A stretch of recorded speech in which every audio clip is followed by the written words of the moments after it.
All right, welcome back. It's time for us to talk health, and today on the health segment, Dr. Kelvin Owusu has joined us, and we're going to be talking about pregnancy, but not just pregnancy, breast cancer in pregnancy. That's right. Dr. Kelvin. David. Akwaba. And he's wearing pink. He's wearing pink. I don't know. The amount of pink. I don't know if the camera can see the pink. No, but I like it. You know when he walked in, at first I thought it was white. Yeah. So I said, "Oh, do you have a new baby that you haven't told us about?" But this could also mean he has a He girl. has a girl. In Or this economy- twins. Yeah, In this economy. Well, you see, so There it's could got be blue, twins, so- blue and pink. Maybe So it's a boy and twins, a a girl. boy and a girl. Yeah. This is your prediction. We don't want trouble, though. So, Dr. Kelvin. Yes. Breast cancer in pregnancy. I'm trying to re-describe to you the emotions I felt when I read the topic. I was like, "Ish, complicated situation." It is. Yeah. It is complicated. I mean, you know, pregnancy is supposed to be a happy time, a happy period where you are nurturing a baby, a new human being, basically in your womb, and it's a whole lot of emotions, a whole lot of hormones, you know, expectations, what the future is going to bring, etc. You know, then you have breast cancer, which is also another complicated situation, very devastating news, you know, because there's a lot of negative information out there, which is actually right, because breast cancer can actually kill you, and it is indeed killing a lot of Ghanaians. I mean, over 3,000 Ghanaian women are diagnosed with breast cancer every year, so that is a significant number. Wow. You know, And how many of that unfortunately lose their life? Roughly? a little over 500 will lose their lives. lose their life. You see, but let me emphasize that these are numbers that we know they come through the hospitals. How about the numbers who are going to all other places but the hospital? So the number could actually be much higher, you know, than the 3,000 and the 500 I'm mentioning. You know, because our social net is not as wide or as effective as it's supposed to be. So a lot of these numbers we lose out on them. You know, and increasingly we are going to actually see more of breast cancer in pregnancy because a lot more women are delaying childbirth. You see, yes. So we are going to start seeing, or we are seeing some numbers. The numbers increasing gradually. You know, because cancer in general is a function of age. Generally speaking, the older you are, the higher your likelihood of developing one cancer or another. So breast cancer is not an exception. You know, so as you delay childbirth, because of other things, maybe education, career, you know, personal decision, or lack of opportunity, the chance that your pregnancy might coincide with the development of a breast cancer is also there. Pregnancy itself does not necessarily make you more likely to get breast cancer. In fact, when we talk about breast cancer, pregnancy is actually protective. Okay. Yes, so I mean, the more children you have, the lower your chance of developing breast cancer. Interesting. I'm laughing because I mean, for obvious reasons, you know, it's not obviously a good reason to just keep giving birth.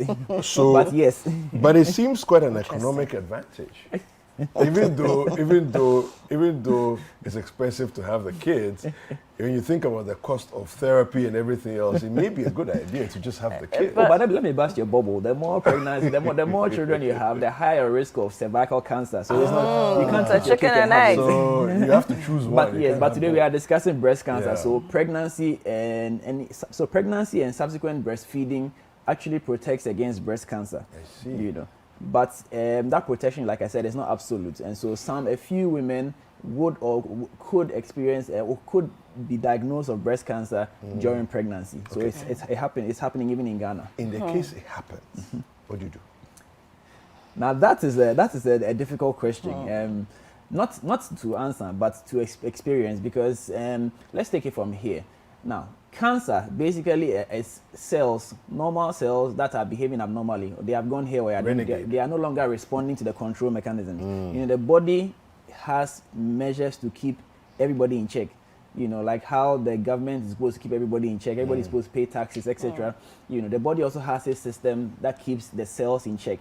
You know, so that you don't have too many fingernail cells than necessary. You don't have your eye cell growing on your fingers. You know, things must obey Orderly. Yes. Yeah. You know, but when the cells decide to do their own thing, then they develop into what we call a cancer. We call it the cancer. So they are dividing by themselves. They are not dying when it's time to die, and new cells are just coming on board. Then it gets to a point they begin to break away and go and implant elsewhere. That's when we say the cancer has spread.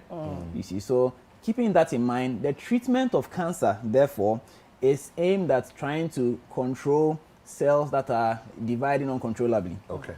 Now, we have to also remember that there are cells in the body that already, by their nature, they tend to divide fast.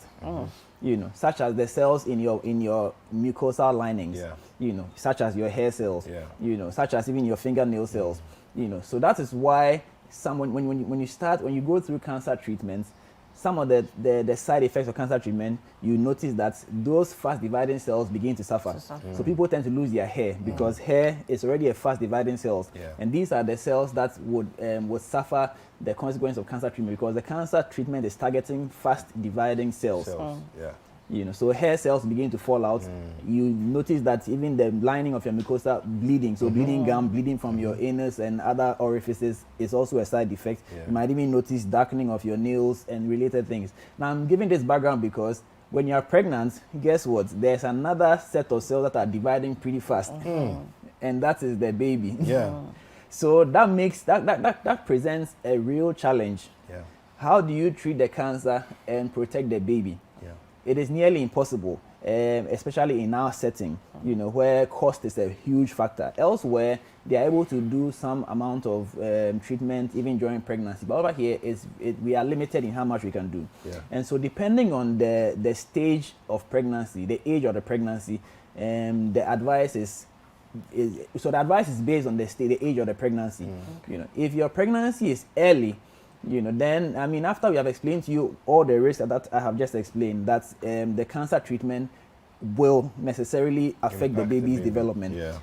It might actually cause the pregnancy to terminate. That's a very high possibility, likely possibility. If the pregnancy does not get terminated, there's a risk of teratogenicity, i.e. the baby can be born with tumors or deformities that as a result of the medication that you are being given.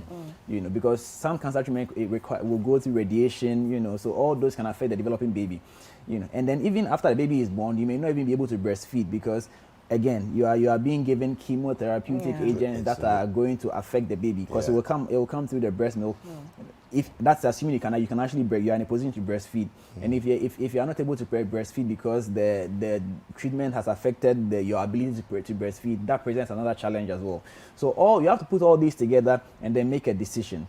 Now, do you want the treatment to be initiated whilst you are pregnant, or would you want us to terminate the pregnancy so that we can start the treatment, or would you want to carry the pregnancy through and then deliver, so that after delivery then we initiate treatment? So this is a decision that is taken after counseling and support. And I mean, when I say support, I'm talking about support, because breast cancer alone, you know, requires a lot of support. Yeah. Now and then pregnancy alone also requires support. Now to have breast cancer and pregnancy put together, you need more support than the regular person. So it is a big deal. You know, so now depending on the age of the pregnancy, the decision would weigh more towards one side or another side. Okay. You know, so if it's a very early pregnancy, then I mean it's likely that pregnancy would have to be terminated, because if you don't terminate it, the medication might terminate it. When we say early pregnancy, how early are we talking? So usually first trimester, or let's say first half of pregnancy. But let me also be quick to add that it also depends on the woman's wishes. See, because if the woman is, let's say, 45 and is this her first pregnancy, I mean, she has been looking forward to this pregnancy all her life and finally has had the opportunity and is now pregnant. I mean, you can't just say that because the first trimester, let's terminate, you know. Yeah. So it's a decision, like I said, it needs to be taken with a lot of information, a lot of counseling, you know, so that I can make the best decision for you at that particular time. Yeah. Thankfully, so the pregnancy itself may not necessarily speed up the progression of the cancer or otherwise. It depends on what particular type of cancer we are dealing with. Okay. You know, so during the pregnancy, all the necessary investigations can be carried out so that we know whether we are dealing with cancer type A or cancer type B, because the fact that we call it breast cancer does not necessarily mean that it's all the same. They are not all the same. There are so many different types of cancers, even according to where they originate from, because there are different cells in the breast. You know, there are cells that form the ducts, there are cells that produce the milk. There are so many different cells in the breast. So depending on, and some of them are more aggressive than others. Some of them would need immediate intervention. Some of them you can do watchful waiting. So all this information has to be put together before a decision is made. So if the woman has an aggressive form of cancer that would probably become a stage 4 in a short while, then it would present a challenge because we need to intervene now. You see, and by intervention, usually when we are treating cancer, we want to limit the potential for spread.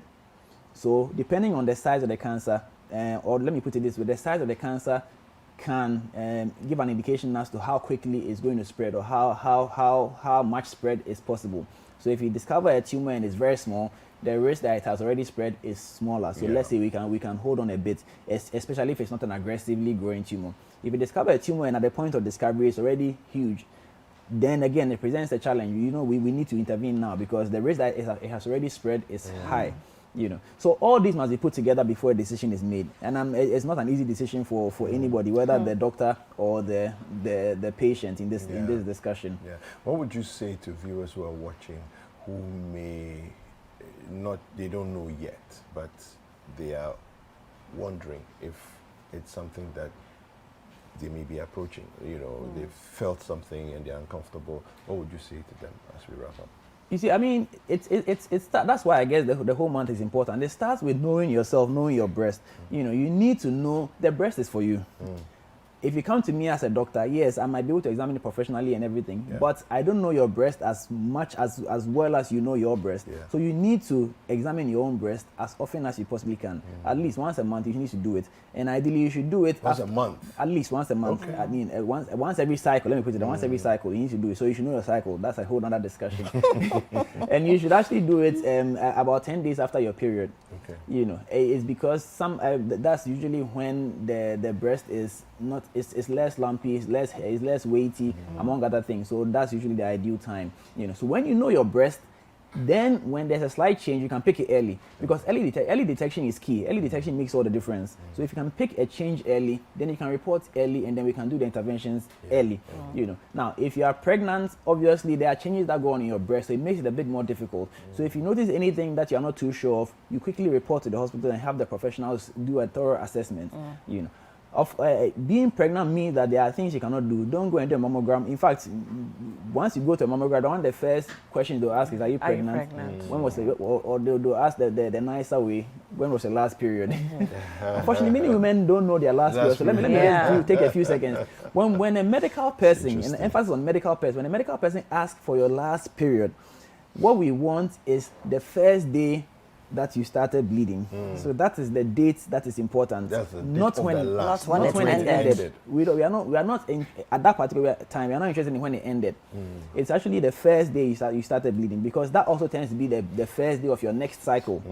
So the day you start bleeding, that is day 1 of the subsequent cycle. So it's a very, very important marker that you need. Every woman, as much as possible, needs to keep that date in mind. And don't get offended when we ask. I have a few followers who were telling me that they get offended when doctors keep asking, "Are you pregnant?" But it's actually a very relevant question. Important question.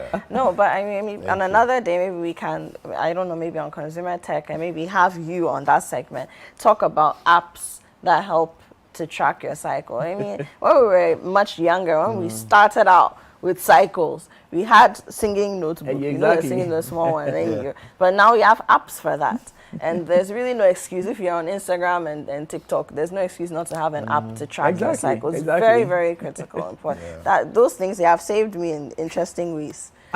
Yes. I can imagine. All right. Well, how do people get in touch with you, Dr. Well, I'm Kelvin? active on social media, Kelvin Owusu MD. You can find me on all channels. All right. Okay. So Dr. Kelvin is actually the head of occupational health and wellness at Claron International. All right. Well, let's take a quick break. But before we do that, we have some birthday wishes. Yes. Very, very necessary. So, from our sales team here, one of our sales team members here, Theophilus Mensah Ago, happy birthday to you, sir. Happy birthday.